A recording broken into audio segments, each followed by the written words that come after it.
Packing for a cruise can be tricky, but some things don't belong in your suitcase anymore. Today, I'm sharing 20 things you should never pack for a cruise anymore, plus smart alternatives that actually make your trip easier, lighter, and stress-free from embarkation to your final port. 1. Iron and clothes steamer. When I first started cruising, I always packed my travel iron in a small clothes steamer. I thought I'd look perfectly pressed for every dinner, but let me tell you, they were just a hassle. Irons and steamers are prohibited in staterooms on cruise ships due to significant fire risk that they pose. Before you can even unpack, security will take them away, and to be honest, the worry isn't worth it. I now hang my clothing in the bathroom right away while taking a hot shower or use wrinkle release spray for minor creases. This steam works wonders to relax wrinkles without bringing a bulky device on board. For suits or fancy evening gowns, I've also started using a garment bag, which keeps them neat and wrinkle-free. Over time, I realized this small adjustment saves space, stress, and luggage weight, and I've never once regretted leaving my iron at home. 2. Coffee makers and kettles. I used to bring my compact coffee maker everywhere, thinking I'd enjoy my morning brew in my cabin, but most lines prohibit coffee makers and kettles due to fire risks. So all that luggage space goes to waste. The truth is that security will inspect and frequently seize cruise-approved items, even if you see them advertised online. I now just rely on room service or buffet coffee stations instead of the bulk. Hot water for tea or instant coffee can be sent straight to your cabin on several ships. For excursions or mornings on the go, I bring a reusable mug and refill it at the coffee station, saving money and space. Trust me, it's easier and more convenient than trying to sneak in a kettle. It also means one less thing to worry about, especially when navigating embarkation day with your luggage. 3. Beach towels. One of my first mistakes was packing these heavy, oversized beach towels. I thought I'd need my own for the pool or shore days, but cruise lines provide towels for free and they're surprisingly plush and large. Some ships require you to sign them out daily, but it's simple and you never run out. Instead of bringing towels, now I just focus on a lightweight backpacker tote to carry essentials for excursions. Sunscreen, snacks, a water bottle, and a towel from the ship. That keeps my luggage light and organized while ensuring I always have what I need on shore. Not only does this save suitcase space, but it also eliminates post-cruise laundry, which is a huge bonus. Honestly, leaving towels at home was a small change that made my packing so much smarter and easier. 4. Hangers. I used to buy a dozen hangers from the dollar store, thinking my cruise cabin wouldn't provide enough. In reality, most cabins come with around 25 hangers, and if you need more, they're always happy to give extra. Overpacking hangers is unnecessary and just takes up luggage space. Now I just bring a couple collapsible or clip-on hangers for specialty items like delicate dresses or suits. For everything else, I rely on the ship's hangers and my suitcase organization. This small change reduces clutter in my cabin and makes packing less stressful. Over time, I realize the less you bring, the lighter and more manageable your trip becomes, and hangers are just one of those items where less is more. 5. Full-size toiletries. I used to pack full bottles of shampoo, conditioners, and body wash, thinking I'd need them for the whole cruise. But most cabins give basic toiletries like shampoo, conditioner, soap, and sometimes shower gel. It's usually fine for standard use, and honestly, it saves a ton of space in your suitcase. Instead, I bring travel-sized versions of my favorite products or a small sample treatment for hair. Seawater and pool chemicals can dry out your hair, so a little specialty product mid-cruise makes a big difference.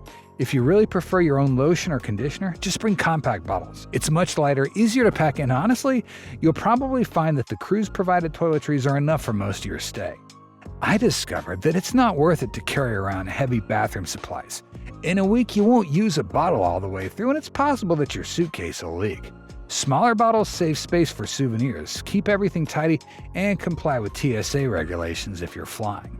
6. Hard liquor, alcohol. When I went on my first cruise, I assumed bringing along my favorite bottle of liquor for the cabin would be a good idea, but cruise lines have strict regulations regarding alcohol, and hard liquor is generally prohibited. If discovered, it's almost always confiscated, and in some cases, passengers may even be called to the naughty room, which can be both inconvenient and embarrassing. Now, I follow the rules and bring only what's permitted. Most cruise lines allow one bottle of wine a person, typically with a small corkage fee of around $15. If you plan to enjoy more than the occasional glass, beverage packages are often worthwhile, providing a wide range of drink options without the stress of carrying bottles on board. Ultimately, leaving hard alcohol at home makes the entire experience more enjoyable. There's no risk of confiscation, security delays, embarrassment, and the ship offers plenty of ways to relax with your favorite drinks in a worry-free environment. 7. Candles and incense. Candles and incense might seem like a fun way to add ambiance to your cabin, but let me tell you, they're a huge fire hazard and absolutely not allowed. I once had a neighbor burning incense, and it caused a big scene with security. Trust me, you don't want to deal with that on vacation. Instead, I use battery-operated candles or small air fresheners that are safe in cabins. They give your space a cozy vibe without risking fire or trouble with security. These alternatives are perfect for relaxing after a busy day exploring ports or lounging by the pool. The key is to think safety first. Cruise ships are strict about fire safety because of how small and confined cabins are. Candles and incense are simply not worth the risk. But there are plenty of creative, safe ways to make your cabin feel like home. 8. Excess snacks. I used to pack big bags of chips, cookies, granola bars, thinking I'd need them between meals or for excursions. The truth is that cruise food's abundant and delicious, and most of my snacks just went uneaten, taking up precious suitcase space. Now, I bring small prepackaged snacks if I need something specific for excursions, like granola bars or trail mix. I also pack Ziploc bags to portion out food from the buffet like fruit, crackers, cheese to snack on later. This is especially helpful if you've got kids. Fresh, portioned food is way better than pre-packed bags. Remember, less is more. You don't need to overpack snacks.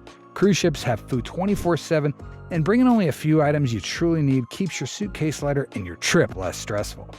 9. Expensive jewelry. When I first packed for a cruise, I thought I'd bring every piece of fancy jewelry I own. Big mistake. Expensive items are risky, cabins can't be locked like a safe at home, and accidents do happen.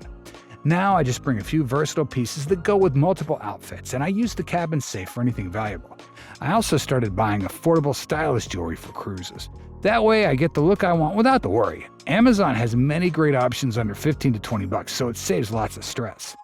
Ultimately, cruising is just about enjoying yourself, not worrying about lost or stolen jewelry. A little planning, choosing a few safe, stylish items, keeps your outfits chic while keeping your peace of mind intact. Expensive jewelry is just not worth it anymore. 10. Hairdryer. I used to insist on packing my hairdryer for every cruise, but most cabins are already providing one. The hotel-style dryer works fine for most people, but if you're like me and prefer higher heat or specific styling tools, the cabin dryer might not cut it. Now I bring a small travel hairdryer, like a Babyliss, which is compact but powerful. I also bring my curling iron or straightener if I want to style my hair. The trick is to know what's essential for your hair type. No need to overpack heavy appliances if the cabin dryer will suffice. The simple changes save suitcase space and prevent from overpacking unnecessary gadgets. And honestly, on most cruise days, I end up air drying my hair or throwing it into a braid or bun anyway. Unless you're preparing for formal nights, you don't really need a full arsenal of styling tools. Being selective makes getting ready faster, keeps luggage lighter, and makes cruising way less stressful. 11. Too many clothes. When I first started cruising, I always overpacked clothes, thinking I'd need something for every occasion. But after my first cruise, I realized I barely wore half what I bought. Most evenings are casual or smart casual, with only 1 or 2 dressier nights. Now I plan outfits day by day, especially for formal or semi-formal nights. I focus on pieces that mix and match, so I never feel underdressed or overpacked. I also use a cruise planner to map out what I'll wear every day, preventing me from stuffing extra outfits in my suitcase and keeping things organized. By packing less, I save space, reduce stress, and make my cabin feel more comfy. Remember, cruise ships often have laundry if you need it, so you don't need to wardrobe for 2 weeks. Just smart, thought-out choices. Overpacking clothes is one of the easiest mistakes to avoid. 12. Surge-protected power strips. I used to bring surge-protected power strips thinking I'd charge all my devices at once. Big mistake. Cruise lines prohibit surge-protected strips because they can interfere with the ship's electric and pose a fire risk. Now I use a compact non-surge power cube with USB ports. Perfect for charging my phone, tablet, and travel hair tools at the same time. These small cubes are safer, allowed on board, and fit neatly in my luggage. This made a huge difference. I don't worry about confiscation, and I got all the outlets I need without overpacking. If you only bring 1 or 2 gadgets, even a simple USB charger works fine. The key is to check your cruise line's electrical rules and pack smart, keeping your gadgets powered safely without adding stress or bulk. 13. Disposable water bottles. I used to bring a whole case of disposable water bottles on every cruise. It felt convenient for excursions, but quickly became a hassle. Carrying heavy bottles through embarkation and cluttering my cabin, and plus many cruise lines now ban disposable bottles altogether. Instead, I bring a reusable bottle. It's easy to refill on the ship, keeps drinks cold, and reduces waste. Some lines allow you to order bottled water directly to your cabin at a reasonable price, which saves luggage space. This shift has been a game changer. My cabin's uncluttered, I don't carry unnecessary weight, and I stay hydrated. For excursions, just top off the bottle at restaurants, fountains, or in my cabin. Leaving disposable water bottles at home is better for the environment and way easier on your back. 14. Large electronics. I used to pack heavy cameras, laptops, and multiple gadgets, thinking I need them for every activity. But honestly, my smartphone does it all. Photos, videos, even notes for planning excursions. Large electronics just take up space and weight. Now I bring what I need: a smartphone, tablet, and small charging accessories.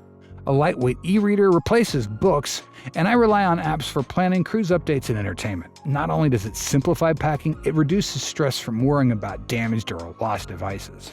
For most cruises, smaller electronics are sufficient. Leaving the bulkier items at home makes your luggage lighter, keeps your cabin clean, and lets you enjoy the trip without worrying about protecting expensive gear. 15. Travel irons.